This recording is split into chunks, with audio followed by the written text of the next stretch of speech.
Well, hello, hello. Welcome to the Hardin County Library series, Healthy Eating on a Budget. So I want to thank the library for letting me do this. It's important that we all understand that we can still eat healthy even if we're on a budget. And I'm going to share 20 smart tips for healthy eating on a budget. I'm going to tell you how you can create an action plan, and then if we have time, we'll go ahead and do questions and answers. Now, some of these tips for eating healthy on a budget may be things you're already doing and maybe things you hadn't thought of. And some of these tips may be new concepts, or some you already have in place sometimes, but not all the time. And others that you're aware of, but you may need a little nudge or reminder to add that back into your life, especially during this shutdown, quarantine, stay at home, shop only when you have to situation that we've been in. And I don't believe that information always means transformation. So at the end of the class, please choose just 1 or 2 tips that you can put into action today to eat healthier on a budget. And I'm going to go ahead and put in my mic because I've been told I'm not loud enough. So hopefully this will make it louder. I don't believe that you're not doing what you can to eat healthy during this time. And I'm sure if you've been to my other events, you know that it's very important that we continue to build our own immune systems by eating clean and healthy. So if you don't know who I am, I'm Cheryl Love.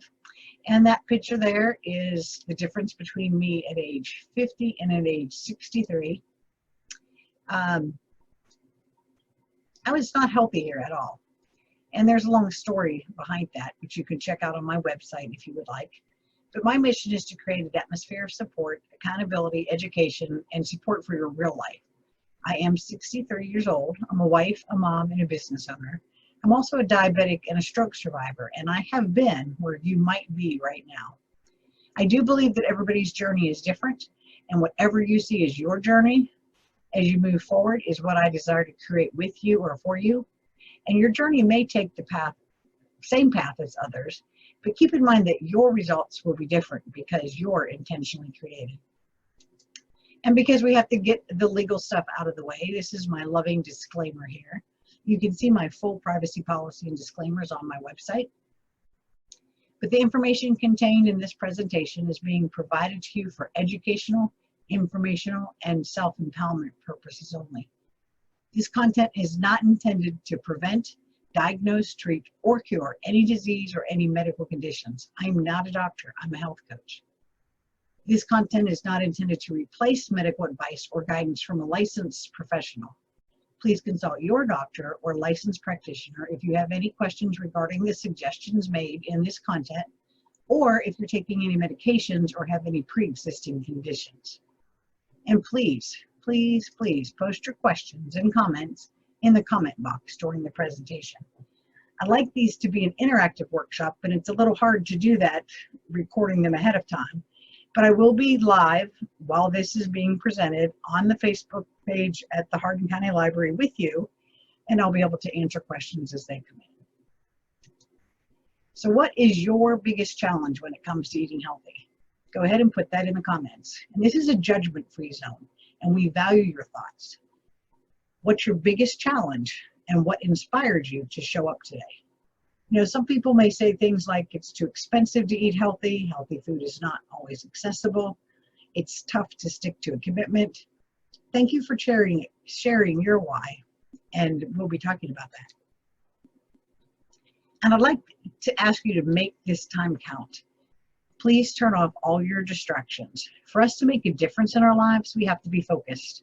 So I invite you to turn off all your distractions and notifications to help you be present and engaged during this presentation. And did you know that the best investment you can ever make is in your own health? Investing in your health is a no-risk investment. It takes very little money to start, and it grows more valuable to you each year. A recent Harvard study stated that the cost to be healthy is just $1.50 more per day. That's not even a whole Starbucks. Don't wait to invest in your health until it's too late. That's sort of what I did. And you saw from those pictures, I wasn't in a healthy place. But by investing in my health, I got there. I like to invest in myself with good quality, healthy food, good quality, healthy hydration. I do enjoy yoga and meditation sometimes. I like to get a massage or a facial, and I love to be educated. There's nothing I like more than to research and use my critical thinking skills to make decisions for myself. I don't buy those things that I shouldn't have, like Pop-Tarts or soda. Prevention is less expensive than most treatment. Has any of you, or have any of you, priced out cancer treatments lately? Even with insurance, your copays can break you. Healthy eating improves the quality of life at a very reasonable price. And you can go to nationalpost.com/health and search through there for some different dollar figures about this. When I talk about health today, I'm talking about physical, mental, and social well-being, and not merely the absence of disease.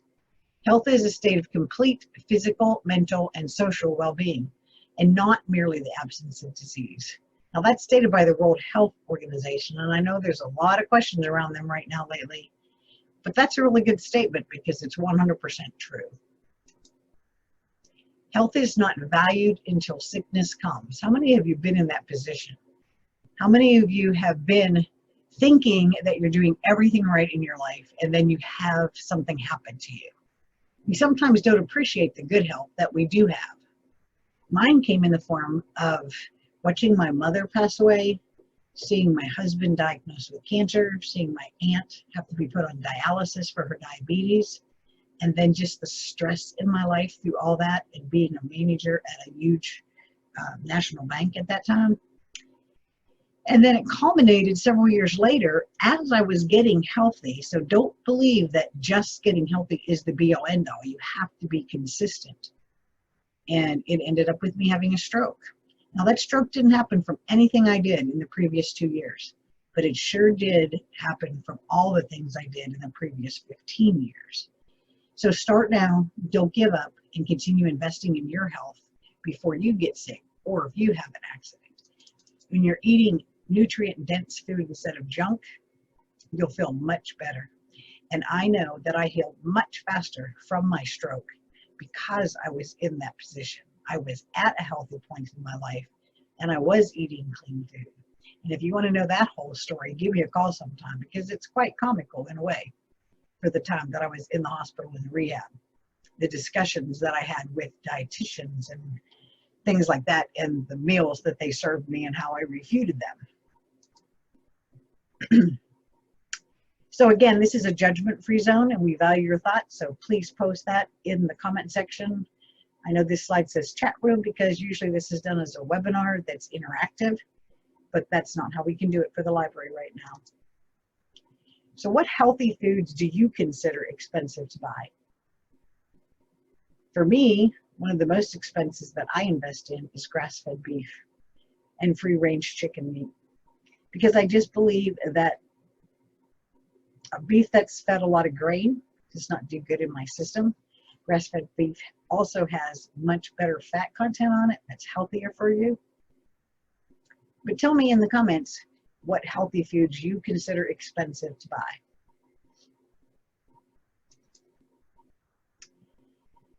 This is a difficult quote to admit to, but I believe it's absolutely true. What do you think? Those who think they have no time for healthy eating will sooner or later have to find time for illness. We see that a lot in our world today with the high incidence of overweight illnesses and lifestyle illnesses. Hippocrates said, "Let food be thy medicine and medicine be thy food." We do need to honor our bodies and feed it healthy food that nourishes and heals our bodies. Post a comment in the chat if you've heard this quote before. Evidence now shows us that food is the most powerful drug that we have, not just to prevent, but also to treat, cure, and sometimes reverse most chronic illnesses. And that was a quote by Dr. Mark Hyman. Now, Dr. Mark Hyman was a physician that I studied with when I went to integrative nutrition. And I think he was probably the first person ever to seriously address the sugar issue in our country. If you've never read his books, just look him up. He's got a lot of great information. Excuse me. And yes, we have to take care of our bodies. It's the only place we have to live in, right? Did you ever think of it that way? You can't just go out and get a new body. You have to take care of the one that you have. And eating well doesn't have to be complicated, expensive, or difficult, and it has a profound effect on your well-being. Again, spoken by Mark Hyman. In your life, you could go in a completely different direction when you're eating food that supports your body. Now keep in mind, Mark Hyman is the director of the Cleveland Clinic for Functional Medicine. So he teaches this on a daily basis. And remember too, that the greatest wealth is our health. Part of my intention today is also for everyone to understand that our greatest wealth is in our health. When you invest in your own health by preventing diseases or issues, it will save you money. Plus, life can be a bit more enjoyable if you're healthy too. So, are you ready to hear some smart tips for healthy eating on a budget? Some of the strategies, like I said, may be familiar and others may not. So I'll spend a little bit more time on some tips than others. And at the end of the workshop, we'll be sharing which tips or tricks that you'd like to put into action. So circle or take notes of the tips that you used to do, could do more of, or want to add in, and post those in the comments and we'll talk about them later. So the number one tip is learn to cook at home.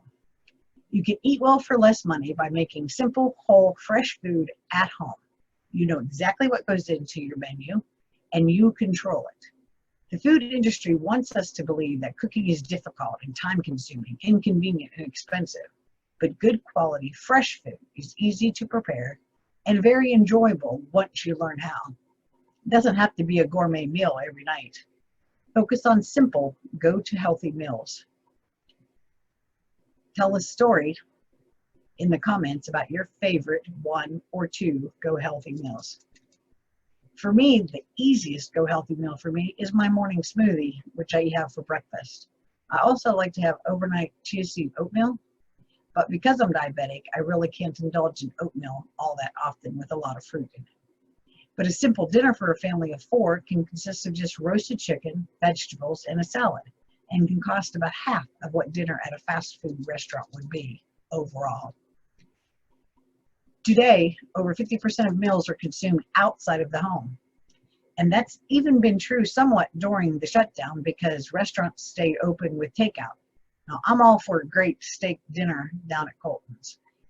But quite honestly, just think of the money you've saved during the stay-at-home time by not going out to eat as often.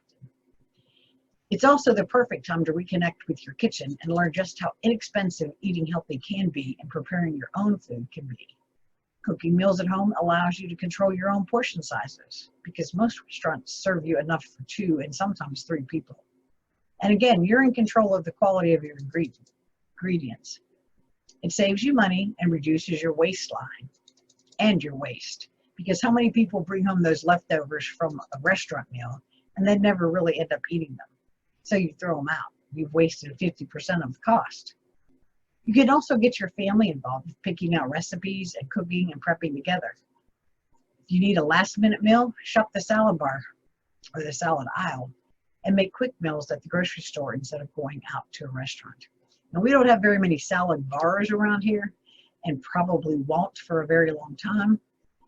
But you can also shop the salad aisle, add a good protein like some grilled chicken to it or some grilled steak sliced thinly for on top of your salad.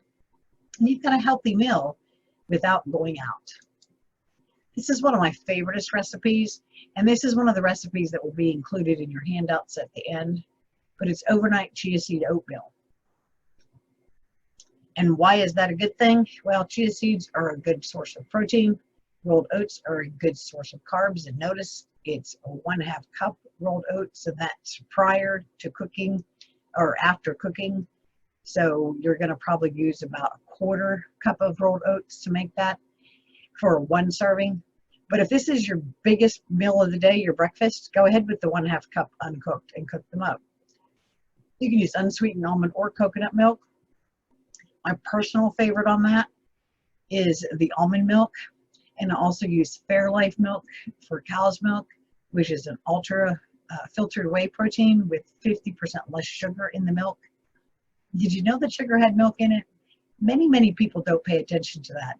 Or I've been told, well, if you use skim milk, there's no sugar. Not true. check your sugar in your milk. There's 12 grams of sugar in every cup of milk, whether it's whole milk, 2%, or skim milk. And that's why I say unsweetened almond or coconut milk, because if you get the flavored, then there's also sugar in that also. And eat real food. So avoid or limit over-processed, inexpensive food, especially food with a long list of unpronounceable ingredients. They tend to lack the nutrients your body needs, and the cost to your health is quite high. You truly can shop the outer perimeter of the store for fresh, healthier foods. And instead of obsessively calculating and cutting calories, focus on eating the right foods instead. I know this is going to sound really dramatic, but I believe we need to eat like our lives depend on it, because truly it does. Why wait for a diagnosis of cancer or heart disease or diabetes? Prevention is so much easier than treatment or getting back to the normal after you've been diagnosed. I don't usually promote wheat or dairy for my clients, since a lot of people have a hard time digesting them. But you have to listen to your body and know that everything about everybody is unique. I do recommend that you avoid artificial food colors, refined sugar, MSG, trans fats, sugary drinks, artificial sweeteners, except for stevia, monk fruit sometimes, pesticides, and GMOs, which is why I shop at the farmer's market often when it's open. And when I'm not shopping at the farmer's market, I go ahead and order from Misfits Market. So I'm getting organic, fresh vegetables that are in season delivered to my door. I focus on mostly greens, some beans, lentils, and some kinds of rice. I love to use fresh organic spinach in a salad, and I also like to put it in my eggs or in my soup. Canned beans are okay, but watch for a can that says no BPA. Use those as a side dish. Dried lentils are great for casseroles, salads, soups, stews, and more, and they're very filling. So let me just pop back in here a second. Lentils and beans are not my favorite food, and it took a while to get used to them, but I did, because I needed to have that extra filling without adding tons more carbs. Sometimes when you're eating a less carb-filled meal, like the bread basket that's delivered when you go out, or those extra pieces of bread with your food, you get filled up really fast, and then your body's not going to get the nutrients from the good foods that you're serving. So stick with something that's a little bit more filling and more beneficial to your body than just bread. Let me pop back out of here again so we can go ahead and finish or continue. We're not done yet. So again, here's another one of my favorite recipes, and it's curried red lentil soup. It's very healthy for you. It tastes really good, and it's quick and inexpensive go-to. And it lasts a long time too. So you make enough of it, you could eat it for 2 meals. So sometimes I make a double batch, and I freeze a batch and then just pop it in the microwave or in your slow cooker when you go to work in the morning, and it's ready when you come home. Just make sure you slow cook it on low, because you don't want to cook it again. You're just wanting to heat it up. This recipe is also included in the handouts. Well, this is pretty important most of the time, and that's buying in season. Buy fresh produce when it's in season.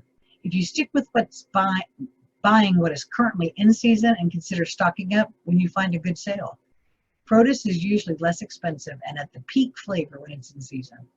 Buy only what you can use or freeze. Now we're sort of lucky in Hardin County because we've got several farmers markets. You can go to the Hardin County Farmers Market on Wednesday or Saturday. You can go to the Vine Grove, I believe is Tuesday and Friday. And then Rhineville is on Sunday. So you've got a lot of opportunities to hit a farmer's market somewhere. Saving money on food is also not about what you're buying, or is about what you're buying and don't eat. So if you don't plan to eat it soon, freeze it. And that's easy to do. You can freeze bananas, you can freeze herbs, you can freeze avocado. I freeze my spinach. Once it's washed and patted dry, you can just toss it in a freezer bag and freeze it, and then you can pull it out to use in recipes. I wouldn't recommend putting frozen spinach in a salad, but it's just as well to put that in a smoothie or in your eggs or in a soup. And stick with the Dirty Dozen. Now, this is sort of ant list because most of these are found to have a lot of pesticides on them. Now, when you're buying at the farmer's market and you find these things, they may not necessarily be organic, but they're not mass produced. So they don't have the types of pesticides on them that mass produced strawberries would have, or mass produced spinach. I worked for the Natural Resource Conservation Unit for a couple of years not long ago. And I can tell you that our farmers are very diligent in applying the pesticides that they do use in a certain manner. They're also very diligent at applying the correct amount and not over applying, and keeping the health of the soil going. And the Resource Conservation Unit helps them with that. So this 30 dozen is a list that's put out every year by the Environmental Working Group. And it shares 12 items of produce that have the most pesticides on them. And then they also have a Clean 15 list, which we'll look at in a minute. And also in the handouts, you'll get a little card you can cut out and carry with you. But by simply buying these 12 items organically or fresh from the farm as much as possible, you can cut down on 80% of your pesticide consumption. And always make sure that you wash your ingredients thoroughly. I use an On Guard spritz or vinegar and baking soda to soak my fruits into killing them up a little bit. And not everyone has the budget to buy 100% organic, but the more that you can, the more you'll avoid GMOs and have better health. And one of the things on here that I 100% tell everyone, always buy organic, is apples. Because when apples are sprayed, the pesticides have an opportunity to get inside the apple through that little core piece on the bottom.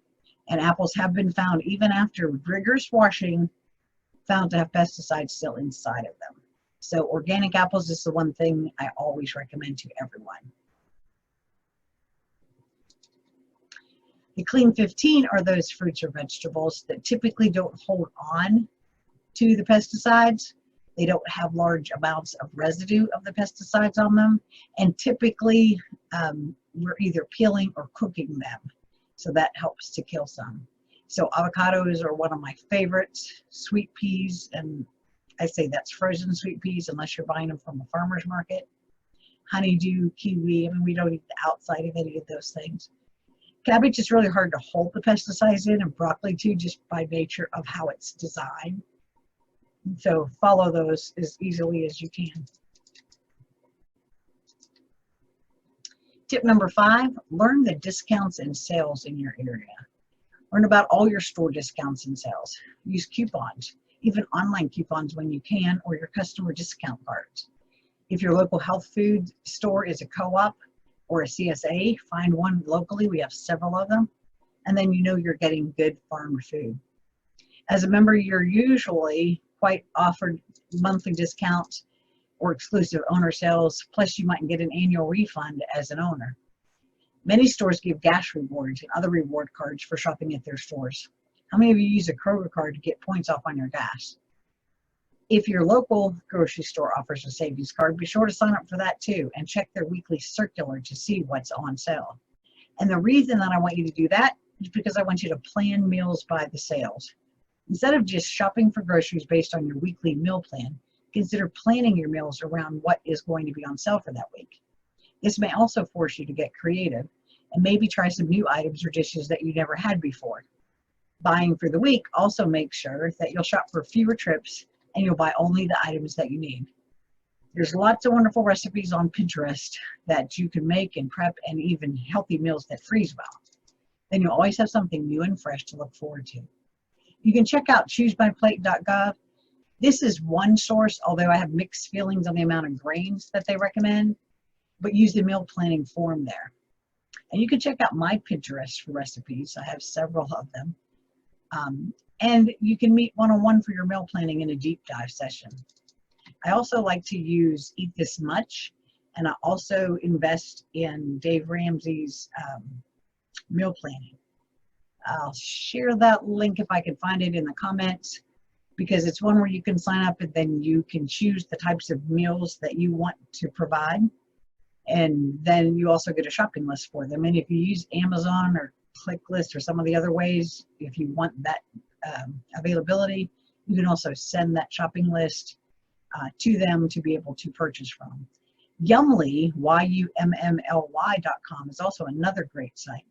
Not only does it have a myriad of different kinds of recipes that you can search for, but it also allows you to change the serving size in the recipe.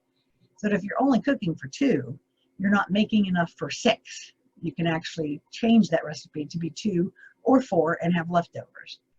They also have a link in there where you can shop from there.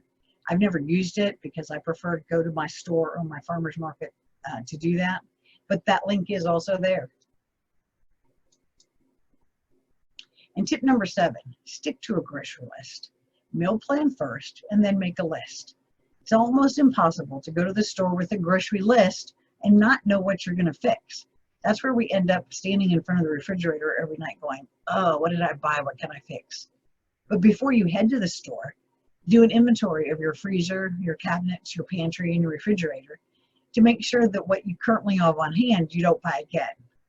Once you get into the store, stick to your list and then quickly head out so you don't have impulse or unhealthy purchases. Plan your meals for the week, make a list, stick to it, and it will improve your budget at that time. And you know what? I know sometimes it's the only outing we have as a family or even as a married couple, but sometimes it's easier to shop alone. You tend to be more tempted to buy unhealthy foods not on the list when family members are shopping with us, or things just mysteriously end up in our carts. My husband is the worst one for that, but I taught him how to use the app Fooducate, Fooducate. If you've been in any of my classes, you've probably heard this already, but it scans a barcode of a food you're buying if it's a boxed food, because let's face it, we're all going to do that every once in a while. So it will give you a grade and then break down how much sugar is in it, if it's genetically modified, and if you're on Weight Watchers, is it recommended on Weight Watchers, how many points is a serving. So shopping alone also gives you time to focus on comparing price labels and how much each price is per ounce. That's right on the label, and it tells you what the individual serving price is. You're not going to be distracted by your husband or your partner or your children at that point, and it gives you that satisfying time that you're well planned and focused on shopping with. And if you've never done a shopping tour with me, hit me up. I do those too, so I can show you how to do these things and how to read a label. You can also buy generic, and I know a lot of people are really focused on certain brands, but private label, store brand, or generic foods are usually just as good as the name brand one without the extra cost from all the additional marketing. You can read the ingredient list to see if there's any difference in the products. Just compare them while you're standing there. And many times the regular price is less than the sale price of a brand name item. And you can stock up on some sale items, things that can be frozen or things that can store in your pantry. Have you ever returned home from a work trip with no food in the fridge and you automatically think about ordering out or home from a vacation? Well, try not to do that. Have a well-stocked pantry and a freezer with healthy items to make a quick meal on the night that you get home. And then you actually have time to prepare a meal plan and a list and then go shopping the next day. It's really helpful to do that. And also, how many of us go to the grocery store and then come home and order out? Again, if you're planning, you won't do that. It won't be a temptation. A sale is usually an excellent opportunity to stock up on any frozen or pantry items. Just watch those sale flyers. When you're buying anything in a can, please look at the labels, purchase no or low sodium foods, and also if the can says, check to see if it's BPA free. So some of the things I usually buy in bulk is oatmeal, sometimes chickpeas, canned salmon, frozen salmon, chicken, and then frozen fruits and vegetables. Now I know I love to shop at a farmer's market and I love to get fresh fruit and vegetables there, but sometimes when you're buying frozen fruits and vegetables at your grocery store as opposed to the fresh ones, you're actually getting fresher fruits and vegetables because they're picked flash frozen when they're ripe rather than picked before they're ripe, usually sprayed with something to ripen them faster, put on a truck and shipped to your store. Not that you can't buy things from the vegetable aisle or the fruit aisles. I'm just saying that if you're going to stock up, frozen is just as good. And be creative with your proteins. Think beyond just the cow or the chicken. Be creative with quinoa, beans, nuts, or eggs. Greek yogurt is an excellent source of protein. Many greens are excellent sources of protein. And some tougher cuts of meat are additional sources of protein that can be less expensive. Just Google how to make them better when you cook them. You can scramble eggs with your leftover vegetables and your quinoa for a quick and inexpensive and very filling and satisfying meal. I love to do breakfast at dinner. How many of you like to do breakfast at dinner? You can save great pieces of steak and lobster for special occasions and use a slow cooker for those less expensive and tougher cuts of meat. That helps to make them much more tasty for you. You can create large batches of quinoa and brown rice to use for the week, and you can freeze it. If you mix quinoa and brown rice and put them in 3-cup containers for the freezer, then you've got a full meal for 2 people. Ask your grocer too when they put out fresh meat, and ask when it usually goes on sale. You can buy almost expired meat and freeze it for later use, which is usually cheaper. Now, if you're from around here and you can shop at the commissary, there's always a freezer that has almost expired meat that's been frozen that you can purchase from, and sometimes it's up to 50% off. You can buy some things in bulk. So when you're buying bulk of large amounts of one item, that usually brings down the price per unit. That's why Sam's Club, Costco, those places are so cost efficient for a lot of things, because you're buying in bulk. Right now, I think most of our local smaller stores don't have any type of bulk purchases. But if you like to travel, go to Louisville. Trader Joe's usually does, and so does the Whole Foods store. The products are often fresher in the bulk section too, because they haven't been sitting on a shelf a long time. You don't have to buy a whole jar of something either when you just need a few teaspoons or just a cup or so. Many packaged foods and spices are also available in the bulk bin, so you can get fresher ingredients. You can also get the exact amount that you need for any specific recipe without buying extra. When I first started to learn to cook healthier, it was fun to try different foods without investing for an entire bag. I remember first trying chia seeds and flax seeds from the bulk aisles. Then after I tried them, I bought them in much larger amounts. And I freeze my flax seeds. They're ground flax seeds. You don't really want to eat whole flax seeds. And you can also freeze your chia if you have to. And you very easily can broaden your culinary horizons. Cuisines like Mexican and Indian rely heavily on inexpensive ingredients like beans and rice. Adding your spices and herbs makes it the perfect meal. Beans and whole grains also can be purchased in bulk, and they're a tasty way to bulk up meals and can even be a meal in themselves. And meal prep. Now, I know a lot of people don't like to do this, but if you're really watching what you're eating, meal prep is going to be the first step that you should do to prepare your snacks and your meals ahead of time. You want to make sure that you love what you're eating, and so you want to make sure that you learn how to cook them for prep.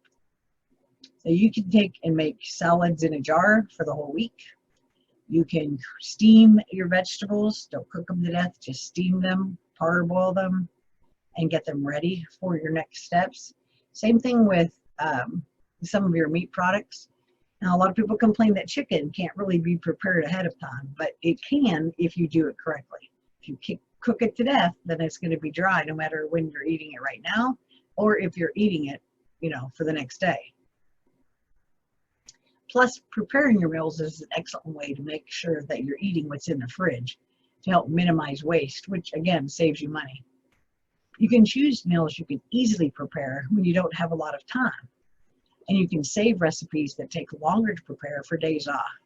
You can also prepare these meals in advance to heat up and serve to your family on your busiest days. Just start out by choosing one day a week to prep for all the lunches and snacks for the week. Put your meals in glass containers, jars, or bulk chop ingredients to put together your unique lunch and snack each day. And I know many of you have heard this tip before, but I like to chop up my veggies for snacks and for cooking and put it in one of those Tupperware Rubbermaid containers that are made for like a picnic, where it has little pockets for you to put different veggies and stuff in, because then it's all chopped up. You just grab what you need. Tip 14 is double your recipes. And you can't do that with everything, but with a lot of things you can. Think about larger recipes with enough servings for multiple meals. Making a double batch of one recipe can reduce the number of ingredients you have to buy at one time, and it also saves you time preparing for another meal. Think of it as cooking once and getting several meals out of it. Maybe even double or triple your batches to do that. Now, I do that with things like soups because then I can freeze them. Making double the recipe saves time in the long run with cleaning up your dishes and preparing fewer meals when you're really busy with your kids and things that are going on. Also, when I think of a budget, it's not just about our money budget. I also believe we have a time budget. Many of us don't have time to make a home-cooked meal every night, but it is important to offer that to our families. So why not prepare ahead? And does anyone here love washing pots and pans every night? No, I don't think so. I don't either. I almost always make a double batch when I can to make my life and cleanup easier. Pick a certain day of the week that's always the same food and prepare for it. Like Taco Tuesday, like Meatless Monday. Like maybe Friday can be, Stir Friday. If you do that and you label your things, you can cook your taco meat up ahead of time for 2 to 3 months and just portion it out and freeze it. You can also repurpose your leftovers. If you don't like eating the same meal over and over again, repurpose your leftovers into an entirely new and delicious meal. If you don't plan to eat it right away, freeze it. You'll appreciate those in the next week or so. Put leftover vegetables into a stir fry or a soup to reduce your food waste. Frozen vegetables or cuts from veggies to use in the future for a healing vegetable broth. And say no to plastic water bottles. I know we all buy water nowadays because, God forbid, we don't know what's in our tap water. However, when you're buying from a plastic bottle or drinking from a plastic bottle all the time, you don't know what chemicals you're getting into your body. Also, a lot of people buy a lot of bottled water and then let it sit in a heated place or have it for a whole month, which now you've got water sitting in bottles for a long period of time and leaching anything out of them. It's more cost efficient to buy maybe a gallon of bottled water and keep it in the fridge, pour it into one of those containers in your fridge that, whether it be a glass juice container or whatever, and then re-pour it into a BPA-free carry bottle. It actually is less expensive and better for the environment, though, to invest in reusable water bottles. Always try to go for a glass water bottle and maybe one with a filter in it, but at least get one that's BPA-free. The Mayo Clinic recommends 8 glasses or 8 ounces of water 8 times per day. A family of 4 should guzzle down about 32 cups. That's 2 gallons of water daily. How many of us are really doing that?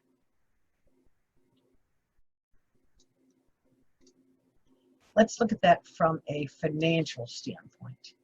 A family of 4 should drink 32 ounces, 2 gallons of water a day. If you buy a case of 24 plastic bottles for around $5.99, and that may have gone up right now, at the rate of 2 gallons of water per day, your family would need 1,215 cases of this cheap bulk water over the next 5 years. The total cost of bottled water for your family for 5 years is $7,278. Now, what could we do with that kind of money? It's even better sometimes to invest in one of those companies that bring you the big tub of water that you filter through a device that sits on top of. We ended up doing that when we calculated how much we were spending on bottled water and did that for several years until we purchased a refrigerator that filters our water for us.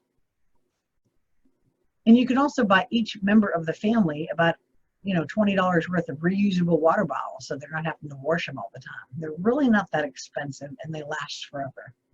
And if you're like me, I like flavored water, so I like to buy the water bottles with the little baskets inside that I can put lemons or fruits or mint or cucumbers or whatever in and flavor my water. All the body really needs to drink, though, is water. So skip all the overpriced and sugar-filled beverages as much as possible. Recent studies have shown that people who drink 2 glasses of water before meals feel fuller and eat less. I often tell my clients to drink a cup of water and put it in a measuring cup because it doesn't look like that much water. When you tell someone drink 8 ounces of water 8 times a day, they're like, oh my gosh, I can't do that. But if you pour it into a measuring cup, it doesn't look like that much water. So drink a cup of water when you first wake up in the morning. Drink a cup of water after breakfast. Drink a cup of water before lunch. Drink a cup of water throughout the afternoon. Drink another cup of water before supper. Drink a cup of water right after supper or shortly after supper. Drink a cup of water before you go to bed at night. And yet you won't get up and go to the bathroom more when you do that. Honestly, I'm telling you, you won't. Your body's designed to use that fluid in your body. And it doesn't make you go to the bathroom more while you're sleeping. It actually gives your kidneys something to use to filter the toxins that are in your body. I had a client one time that just said they could not drink that much water. They'd be up all night. I would say it took about a week. And this particular client was like, you're right. I'm not waking up as much in the middle of the night. And before, when I wasn't drinking enough water, I woke up 2 to 3 times a night to go to the bathroom. And there's a physiological reason for that. While your kidneys are trying to process toxins from your body from the day, it's pulling fluids from other areas of your body. So you do wake up to go to the bathroom because you didn't give your body enough hydration during the day. And oftentimes too, and we've talked about this before, hunger is often confused with dehydration. So when you think you're hungry, drink some water first. Maybe it'll take that hunger away. Now this is a hard one to post, but it is true. All of us love to go out to eat. And right now I know we've been supporting our local businesses that have food service to try to help keep them open. But you can actually, once things get back to a little more normal, limit eating out at restaurants. Make it an occasion, not the normal. When you spend less money eating out and spend more on food prepared at your home, you will save money. You can write down how much money and time you spend on a designer coffee, a grab-and-go meal, or other conveniences that may be impacting your health and your wallet. For example, they'll buy that $2 coffee every day, and I don't know where we could get a $2 coffee now except maybe at a fast food restaurant. But if you don't buy that $2 coffee every day, that's $730 a year. And if you're buying your coffee every day at Starbucks, that's like 4 times that amount. And you can also share meals when you do go out to eat because the portion sizes are usually double what most people need.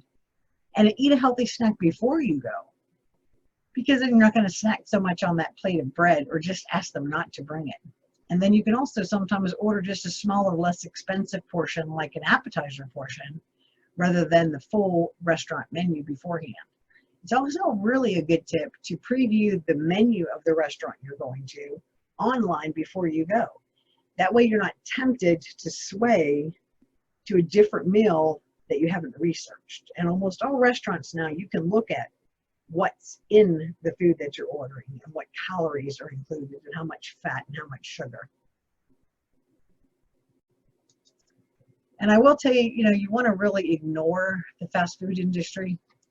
It spends billions of dollars each year and has become incredibly crafty at convincing us that their processed foods are a real value. In the bigger picture, that value menu is anything but a value, right? You're eating a lot of salt, fat, and tons of sugar disguised as food. Can lead to serious diseases when you do this. It can cost you hundreds of dollars a doctor's visit and prescription drugs. Chowing down on these things as a general rule also could make you sick and tired more often. Now here's a cute little notice here. Eating crappy food isn't a reward, it's a punishment. It's the most radical message we can send to the food industry, though, which considers money, not our health, regarding its bottom line. And the biggest message we send to them is to prepare our own meals, make the best food selections within our budget, and reclaim our health. And we want to give up the drugs. Now, okay, maybe somebody just enjoys a glass of beer, a glass of wine every night, and that's okay. But those things are expensive, just like chips, bread, sausage, things that really aren't all that healthy for you. I mean, we can tell someone all the time, oh, you shouldn't drink that much coffee, or you shouldn't over drink your alcohol, or you shouldn't purchase cigarettes because of the nicotine. So when you give up those items, which are the top items in all drugs, sugar, caffeine, nicotine, and alcohol. If you give up those drugs, quote unquote drugs, your grocery bill will go down dramatically. If you're not dropping additional coffees, sugar-laden snacks, that carton of cigarettes, and an extra bottle of wine in your cart, just think how much less you're going to spend. Now, that's not to say that a nice glass of wine every night, a portion-sized glass of wine, isn't something that can't possibly be healthy for you, but you don't want to get into the habit of it because eventually you're going to drink more than that portion size. Nearly 70% of the added sugar Americans eat come from processed foods, such as breads, over-the-counter salad dressings, pasta sauces over the counter. To avoid this sneaky sugar, limit processed food that comes in a package and focus on real nutrient-dense foods. If you've done the sugar workshop with me, you know that there are some great solutions for that. And like I said before, you can always join a CSA program. There's several in our community. I believe Roberts Family Farms has one. Maybe Stifton Farms has one. But just search community sponsored or supported agriculture online and you'll find local farms that do that. Might be too late right now to get involved in them, but usually you can get your vegetables once a week or bi-weekly. There's also, and I believe it's Roberts, but I'm not positive, that also lets you pick meats that can be delivered locally. Think of it as just owning a little part of a farm or supporting a local farm that you believe in and that you want to succeed. By doing this, you know, you're cutting out the middleman. You're buying direct, you're purchasing seasonal, preferably organic or less pesticide-laden foods, and you get your vegetables weekly. Good health is always the best wealth. So let me just tell you for a minute a little bit what I think about that. When I had my stroke, which was just 5 years ago now, I was in the healthiest state physically that I'd been in a long time. I was at my lightest weight and I ate very healthy. Like I said, my stroke didn't happen because of what I did yesterday. It happened because of the things I had done for years before. While in the hospital though, knowing I was a diabetic and had just had a stroke, I was quite surprised by some of the meals that they served me. For instance, for breakfast one morning, and if you're a diabetic or you know anything about the carb value of these foods, you know that carbs are not a good thing for most diabetics. All foods create glucose in your body, but simple carbs are the worst. And for breakfast that morning, I got a carton of milk, a little carton of orange juice. They served me a muffin. They served me a full bowl of oatmeal and a piece of toast with peanut butter or jelly to put on it. A little bit later, and this was on my second day in the hospital, so I was up and moving around by then, the dietitian came in and asked me if I would like to talk to a nutritionist. And I politely declined and said no, that I studied nutrition myself and that I ate very healthy. And she said, well, what do you think of our food service here? And I honestly sort of laughed and I said, do you really want me to tell you? So I reviewed that with her, that breakfast I had been served that morning, and then reminded her that it's in my charts that I was a diabetic. So at best, I could eat maybe a quarter of the bowl of oatmeal. I did not eat the biscuit, the muffin. I did not drink the orange juice because it wasn't fresh squeezed and it probably was full and laden with sugar. I did use a little bit of the milk and I ate the peanut butter out of the little packet rather than putting it on my toast. So she sort of looked at me funny and she said, you're right, we could probably do better. And then when I had to go from there to the rehab, there really wasn't much on the menu at all that I was willing to eat. And thankfully for my wonderful friends, they brought me all kinds of good healthy snacks so that I wouldn't have to rely on it. But the very first day I was there, first full day, after telling the dietitian I would not eat certain things that they were preparing, like I asked for eggs for dinner one night, and he said, we only make eggs in the morning, they come in a big bag. So I said to him, well, don't ever serve me those eggs. So he actually came in and asked me what I would eat, and went to the store and purchased the things I put on the list. And those are the things that I was served. And I think that has a lot to do with my healing and recovery. I had been told I would be in rehab 14 days, and I was there from Friday to Tuesday and went home. So again, food is your medicine. Learn what works for your body. Don't hesitate to be insistent about what you need and what you want, and your health will improve. Let me get rid of me again. So again, good health is the best wealth. Does anyone agree with me after hearing this presentation? I think if we were all millionaires, it would be easy to stick to a good diet, and we'd probably also all have cooks doing the cooking for us. But keep in mind that if you're too sick to enjoy your good fortune when you become that millionaire, it really doesn't matter. What is one thing that you'll commit to doing or eating differently to eat healthier on a budget? I'm going to show a chart in a minute that you can just glance over, take a picture of it on your computer if you'd like, or on your phone. But focus on your top takeaway from today's workshop. Go ahead and pick the low-hanging fruit, something you may have done in the past and haven't been doing anymore. And then you'll have some early successes, and you'll be strong enough to continue on to your next goal. So this is smart tips for healthy eating on a budget. There's my 20 top tips. So go through them, look at them real quickly, and decide which one would be the easiest for you to implement. And I usually tell my clients pick 3. Right now, I think the biggest ones would be limiting restaurants, ignoring the fast food industry, and potentially giving up the drugs of food, because we're not going out to eat and getting those bread baskets, so we're not going to be tempted. And also, we don't need to be spending all of our money on alcohol right now. Or perhaps yours would be meal prep, doubling your recipes and repurposing your leftovers. But pick what's going to work best for your lifestyle. And if you would, just go ahead and pop one in the comments what you think you'll do. And this is all about accountability. When you think of your goal, plan for that goal, and then you'll succeed at it. If you add good accountability and support, then you're going to be even more successful. We are always more accountable when we share our plans and goals with others and when we write it down. There's an old saying that says, if it's not written, it's not going to happen. We add more accountability the more people we tell and ask for their support on achieving that goal. I suggest that you put your action plan on your phone. Set reminders for 7, 14, 21 days to keep you going. If you feel like skipping, that's okay, but just keep going the next day. And include a friend. One of the things that are most important in my coaching sessions with my clients is accountability. And I usually ask every time, what can I hold you accountable to this week?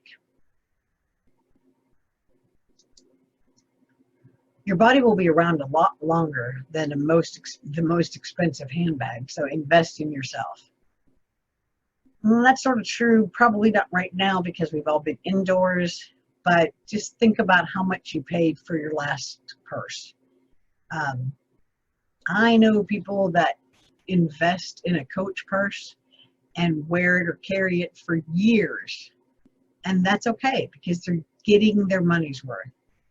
But when you're investing in an expensive leather purse every season or to match your outfits, but you're not investing in yourself and the health of your body, I find that just a little bit weird.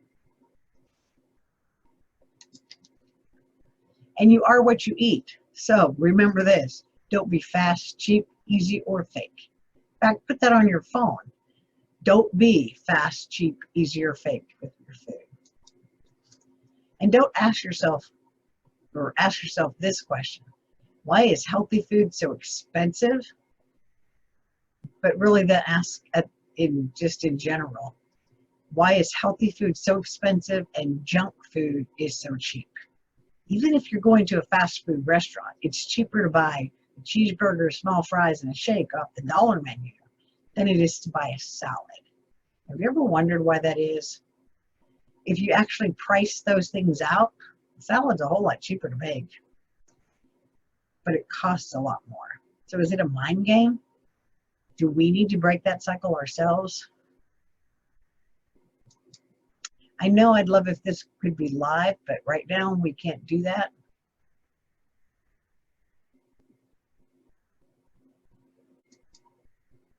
So you can connect with me on social media. Imagine Fit with Cheryl Love is my business page on Facebook. Just go to your search bar and type that in. And on Pinterest, you can find me under Imagine Fit. And you can email me at cheryllove@imaginefit.biz.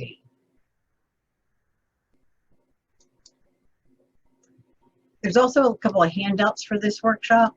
One is a copy of the Dirty Dozen wallet card. One is the workshop in condensed version, which is that graph that I showed you. And then the other is the recipes that I shared. For your workshop handouts, you can either drop me an email and I'll shoot them over to you, or you can shoot the library an email and they can be emailed to you. They do have the packet there. They're unfortunately not allowed to copy it and hand it out to you at this point in time, but Rebecca had said if you notify her, she can email it to you. There's also another site that I love, and there's some great ideas there, as well as one freebie that you can download, and it's dinnerforadollar.co.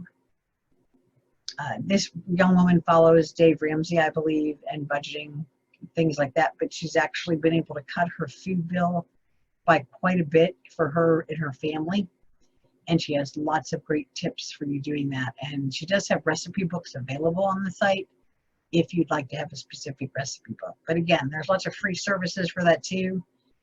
Eat This Much is free as long as you just go to it each week and re-sign in and check out how to eat. Yumly is free, where you can just research recipes and plan your meals around that. So there's a lot of good freebies out there for you. Again, thank you very much for allowing me this time today to talk to you about something that I'm very passionate about. If you'd like to have this presentation emailed to you, you can drop me a private message with your email, and then I can email you the presentation specifically. Also, please give your feedback to Rebecca at the library or at the library desk if you'd like to have more classes like this brought to you. And if you'd like to have classes like this brought to your workplace. That is something that I'm very passionate about, and that is education.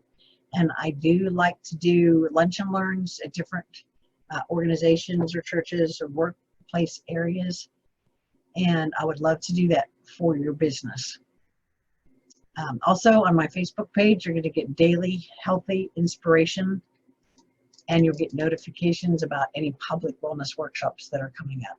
So anyway, thank you very much for attending. Again, I appreciate it, and I'm sure the library does too. They've worked really hard to continue the educational series that they've provided in person in the past, and I'm sure that they appreciate you being here and watching this. So thank you very much, and I've really appreciated it. Hopefully you don't feel like I've rambled on for too long, and that I have given you some great tips to get started on your healthy journey. We'll see you next time.